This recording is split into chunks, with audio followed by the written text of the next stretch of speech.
What is going on, everyone? My name is Ethan and welcome to the Fandom Hub. Today I'm going to kick off my very first movie ranking with the Star Wars films. I thought that this would be fitting being that I'm a big Star Wars fan, but I've got some things to say before I jump into it. A lot of people include the 2008 Clone Wars movie in their ranking, and I will not. It's literally just 3 episodes of the TV show put together to see if the show would be well received. I love the Clone Wars TV show, but 3 episodes in the form of a movie just doesn't flow together very well. Plus, it was mainly just introducing characters. And secondly, this ranking is purely my opinion, and I'm not here to say these are the worst Star Wars movies, and these are the best. Only what I prefer and don't prefer. Feel free to disagree with my opinion, it's way more fun that way anyway.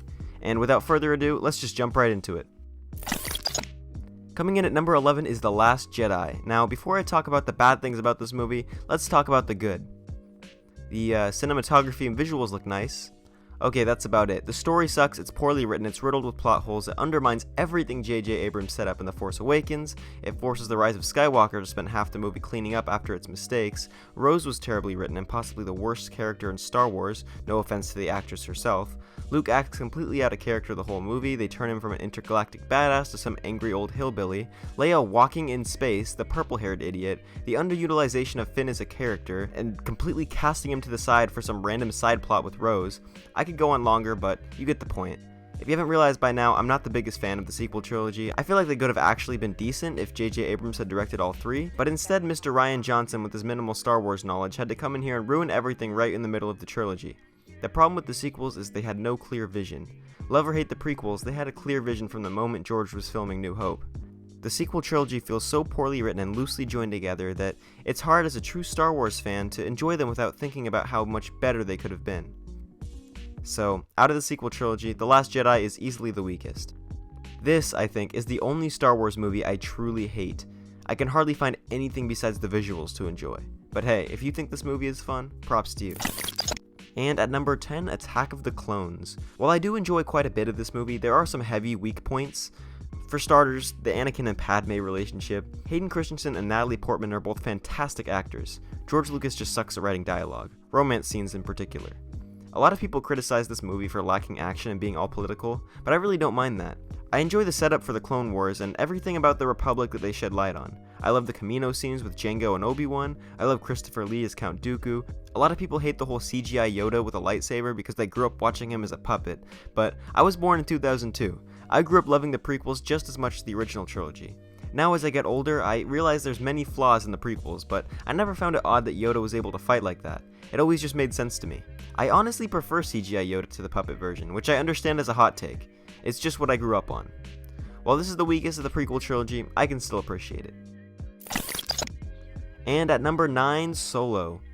I can appreciate what they were trying to do here. I actually enjoyed the actor they chose to play Han Solo. He knows he can't outdo Harrison Ford, so he doesn't try to. Donald Glover was fun to see in this movie as Lando, honestly a perfect choice. The girl from Game of Thrones was neat too, as was Woody Harrelson. I mean, it was just an okay movie. I liked some parts, I disliked some parts. It felt like it would have been better executed as a Disney Plus show than a movie, but I'm still happy with what we got. Was it necessary? No, not in the slightest, but regardless, it was pretty cool to see all the Easter eggs and tie-ins. There were some plot holes here and there, sure, but if you're looking too deep in this movie, that's your problem. Next up at number 8, I've got Rise of Skywalker. The movie's biggest flaw is trying too hard to do damage control for the flaming mess that was Last Jedi. It spends too much of the movie trying to explain the events of that movie, although it is a huge step up. I do have a few other complaints, like despite me loving Palpatine, I'm still not completely buying the fact that he came back. It's cool and all, but it would have been way cooler if they maybe set it up in the previous 2 movies in some way. I really liked the idea that Rey was a nobody who came up from nothing, so her being a Palpatine seemed pretty cheap and dumb. It also undermines Anakin's whole sacrifice in Return of the Jedi, which I hate. Additionally, it seems like this movie pulled a lot of MCU inspiration. I enjoy MCU humor, so I don't mind when they use it, but the ending literally just felt like a Star Wars version of the 3rd act of Endgame. They also missed a huge opportunity with the whole defeating Palpatine thing. It would have been cool to see some Harry Potter Deathly Hallows Part 2 type Force ghosts in a circle around Rey, all encouraging her rather than just voices in the sky. Have Obi-Wan, Anakin, Ahsoka, Mace Windu, Qui-Gon, I don't know, something better than they did. While I still don't think this is a bad movie, it certainly could have been a lot better. At number 7, The Phantom Menace. Okay, let's get the bad things about this movie out of the way first.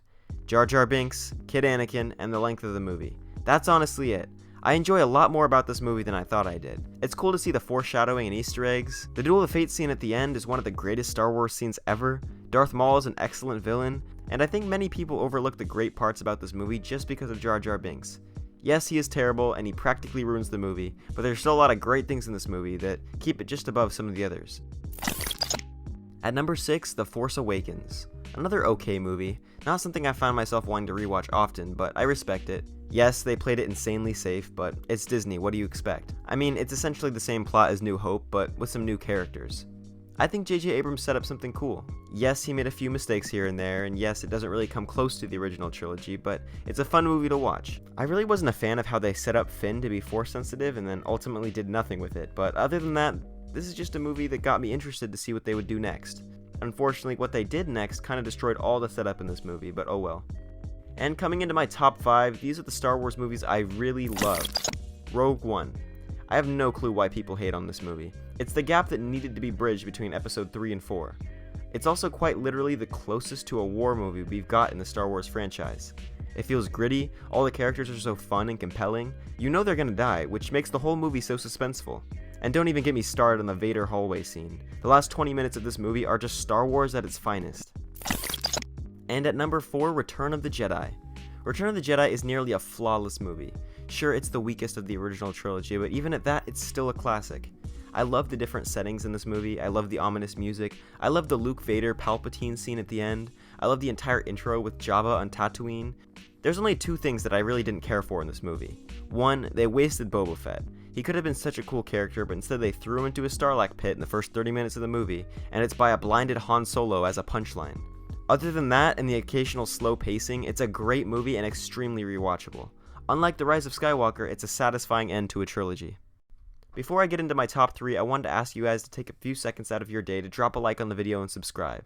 If we reach 100 likes on this video, I'll rank every season of Clone Wars from worst to best. I work really hard on making videos like this, so I'd appreciate the support. Anyways, back to the video.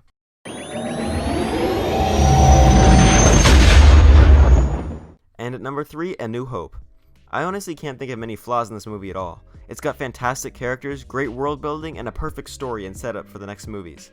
The only thing I can really think of is the effects were kind of cheesy, Obi-Wan versus Vader in particular. But I can't really count that as a flaw due to this movie being made in '79, and to be fair, this movie has crazy effects for 1979, especially with a budget of $11 million. Like, they got really creative on set with this one. That's where I think the prequels lack a little bit. Most of their stuff was just rooms full of green screens. But as for this movie, it's just pure authentic Star Wars at its best. A very rewatchable film. And at number 2, the sequel to A New Hope, Empire Strikes Back. This is one of the greatest sequel movies of all time. Very rarely is a sequel better than the original. In this case, it is. Everything about this movie is damn near perfect. They saw what we enjoyed about the previous movie and went full-blown 80s blockbuster with this one. The pacing is perfect, Yoda gets introduced, and I love all the training scenes with Yoda and Luke. The opening scene on Hoth is iconic as ever. Han Solo really shines in this movie as well. The cinematography and effects in this movie were fantastic, despite this movie only having a slightly larger budget than New Hope. Vader revealing himself to be Luke's father is a crazy plot twist that I really never got to fully enjoy because I was too young to remember being shocked by that. Overall, it's just a fantastic movie and it's easily the strongest of the original trilogy. And at my number 1 spot, Revenge of the Sith. I think it's widely accepted that this is by far the best of the prequels. For me, this is the best of the Star Wars franchise. It's 100% rewatchable, 100% quotable, and I have zero problems with this movie. Yes, the dialogue isn't the best, but that's what makes it fun. You're lying to yourself if you think the dialogue was written any better than the original trilogy. It's just iconic. Plus, the movie has so many great scenes to choose from. Obi-Wan versus Grievous, Anakin versus Dooku, Order 66, Palpatine versus Mace Windu, and of course Anakin versus Obi-Wan, which is easily the best fight scene in all of Star Wars. I think that watching all 7 seasons of the Clone Wars makes everything in this movie hit 20 times harder. If you haven't already seen Clone Wars, I could understand why this movie might not be as impactful, but Clone Wars just builds up this awesome friendship between Anakin and Obi-Wan, and to see it torn apart with a beautiful John Williams score in the background is both heartbreaking and chilling. This movie definitely has some cheesy parts, but that's part of what I love about real Star Wars. The first 6 movies all have plenty of cheesy elements to them. That's what makes them fun. Anyways guys, that's going to wrap up the video for today. Let me know what your ranking would look like in the comments below. I'd love to see your input without the added hostility that I often get from these ranking videos. Anyways, it's been Ethan. Take care, stay safe, and have a good day. Peace. When I non-stop, spitting and start shoplifting. I'm a nigga, so I'm not winning when the cops kill me. The ops come, we fought them, we lost some indeed. And the outcome, they drop one, they got you, they take shots, we pop two. Not talking no pistols, I'm talking those pills. When I'm talking about shots, yeah, I'm talking about kills. In America, plots for the end of us all on my next.